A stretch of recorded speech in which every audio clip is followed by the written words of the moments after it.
रहते हैं। मीना हर समय ढाल बनकर अपनी बहू के लिए खड़ी रहती।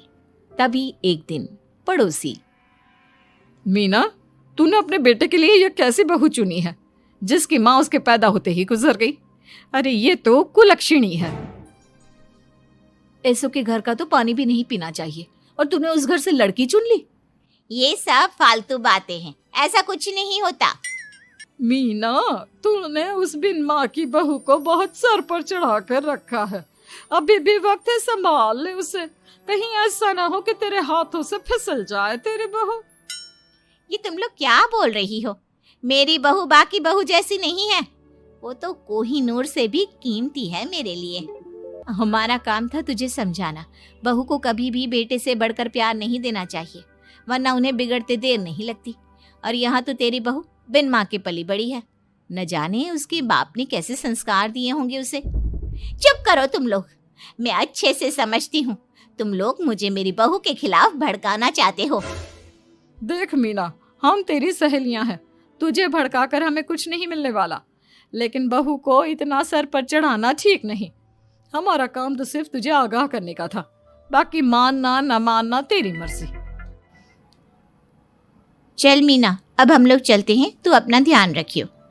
इतना बोलकर सभी लोग वहां से चले जाते हैं, जिसके बाद मीना घंटों तक सोच में डूब जाती है और अपने बहू के प्रति इतनी सारी बातें सुनकर कहीं ना कहीं उसके मन में भी साक्षी के लिए हीन भावना जन्म लेती है। तभी वहां पर साक्षी भी आ जाती है। माँ जी, ये लीजिए चाय। रख दे और जा। क्या हुआ माँ जी, आप कुछ उखड़ी उखड़ी सी लग रही हैं। कहाँ ना जाए यहाँ से, एक बार में तुझे सुनाई नहीं देता क्या? अपनी सास का बदला सा व्यवहार देख साक्षी तुरंत वहां से चली जाती है। अगले दिन, बहू, बहू कहाँ चली गई? साक्षी! जी माँ जी। ये क्या, घर इतना गंदा कैसे हो रखा है? कभी हाथ पैर भी मार लिया कर इधर उधर, वैसे तो सारा दिन घर में नाचती रहती है। मैं अभी पूरा घर अच्छे से साफ कर देती हूँ माँ जी। एक हाथ में झाड़ू और दूसरे हाथ में बाल्टी लिए साक्षी चुपचाप घर के कामों में लग जाती है। शाम में, साक्षी, ऑफिस में मेरी कल बहुत जरूरी मीटिंग है, मेरे कुछ कपड़े प्रेस कर दो, मुझे कल जल्दी निकलना है। जी अभी कर देती हूँ। साक्षी अर्जुन के कपड़े प्रेस कर ही रही होती है, तभी उसके ससुर उसे आवाज लगा देते हैं, जिस पर वो भागते हुए उनके पास जाती है। और थोड़ी देर बाद जब रूम में आती है तो वो देखती है कि अर्जुन के कपड़े बुरी तरह से जल चुके थे। मैंने कहा था ना तुमसे कि कल ऑफिस के मीटिंग में मुझे यही कपड़े पहनने हैं, उसके बाद भी तुमने मेरे कपड़े जला दिए। मुझे माफ कर दीजिए, मुझसे गलती हो गई। ये कोई छोटी मोटी गलती नहीं है, समझ में आ रहा है तुम्हें?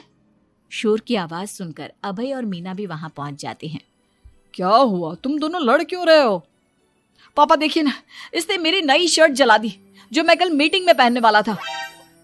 बेटा, उसे मैंने ही आवाज दी थी, इसलिए वो शायद जल्दबाजी में प्रेस का बटन बंद करना भूल गई होगी। पापा, अब आप भी माँ की तरह इसका साथ दे रहे हैं। अर्जुन, इस बार तू सही है और बहू गलत। आखिर वो इतनी लापरवाह हो कैसे सकती है? माँ जी प्लीज मुझे माफ कर दीजिए। अब तुम्हारी सजा ये है कि अभी और इसी वक्त तुम मेरे बेटे के लिए हूबहू ऐसी ही शर्ट ढूंढ कर ले आओ। जाओ। तुम्हारा दिमाग खराब हो गया है क्या? इस समय कहाँ जाएगी हमारी बहू? और अब तो सारी दुकानें भी बंद होने वाली होंगी। अगर दुकानें बंद हो भी गई होंगी तो उसे खुलवाकर मेरे बेटे के लिए शर्ट लेकर आओ। माँ रहने दीजिए, इन सब की कोई जरूरत नहीं है। पापा ठीक कह रहे हैं, इस समय कहाँ जाएगी ये? मैं कोई दूसरा शर्ट पहन लेता हूँ। मैंने जो कह दिया सो कह दिया। अब गलती इसने की है तो सुधारना भी इसे ही पड़ेगा। जाकर शर्ट लेकर आओ। मीना की बातें सुनकर साक्षी रोते हुए वहां से चली जाती है और रात के 10 बजे तक पति के लिए दुकानों पर जाकर कपड़े ढूंढती रहती है। थक हार कर करीब 12 बजे साक्षी कपड़े लेकर घर पहुंचती है। अर्जुन की ऑफिस के मीटिंग के लिए तुम्हें हूबहू वैसे ही कपड़े मिले या नहीं? ये रहे कपड़े मम्मी जी। साक्षी अपनी सास को कपड़े देकर जा ही रही थी कि मीना उसके हाथ में चोट देखती है। ये चोट कैसे लगी तुझे? पता नहीं, जल्दबाजी में शायद किसी चीज से लग गई होगी। इतनी बड़ी हो गई हो, अब अपना ध्यान रखना कब सीखोगी? आप तो जानती ही हैं माँ, मैं बिन माँ की पली बड़ी हूँ। माँ के ना होने के कारण मेरे सर पर इतनी जिम्मेदारियां थी जिन्हें निभाते निभाते मैं खुद का ख्याल रखना ही भूल गई। लेकिन आप जानती हैं माँ, मुझे अब भगवान से कोई गिले शिकवे नहीं है, क्योंकि भले ही उन्होंने मुझसे एक माँ छीनी है, लेकिन उन्होंने आपको मुझे दिया है और अब आप ही मेरी माँ हैं। इतना कहकर साक्षी माँ से चली जाती है। साक्षी की बातों को सुनकर मीना को भी अपने कहे और अपनी गलतियों पर पछतावा होने लगता है, इसलिए वो बिना खाए पिए ही सो जाती है। अगले दिन, माँ जी, कल का सारा खाना तो ऐसे ही पड़ा है, आपने अच्छे से खाना नहीं खाया था क्या? मुझे भूख नहीं थी कल।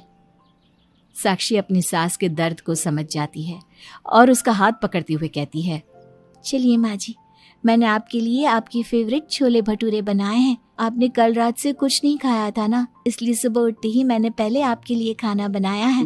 खाना तो तूने भी नहीं खाया होगा ना, चल जाकर पहले तू खा ले। माँ जी, क्या हम साथ बैठकर खाना नहीं खा सकते? प्लीज, बहुत दिन हो गए हैं। साक्षी के इस तरह बोलने से मीना का दिल पिघल जाता है और वो मान जाती है। साक्षी मीना के लिए खाना लगाती है, जिसका पहला निवाला मीना अपनी बहू को खिलाती है।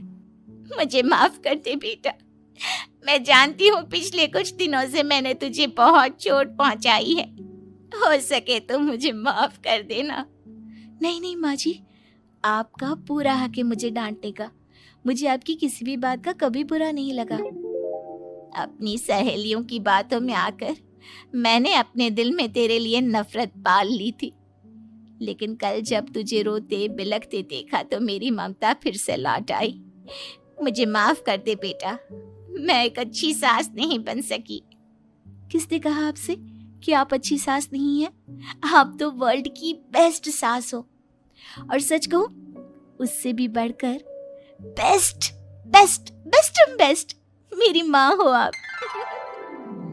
इतना कहकर साक्षी अपनी सास को गले लगा लेती है और उसके बाद दोनों पहले की ही तरह हंसी खुशी साथ रहने लगते हैं।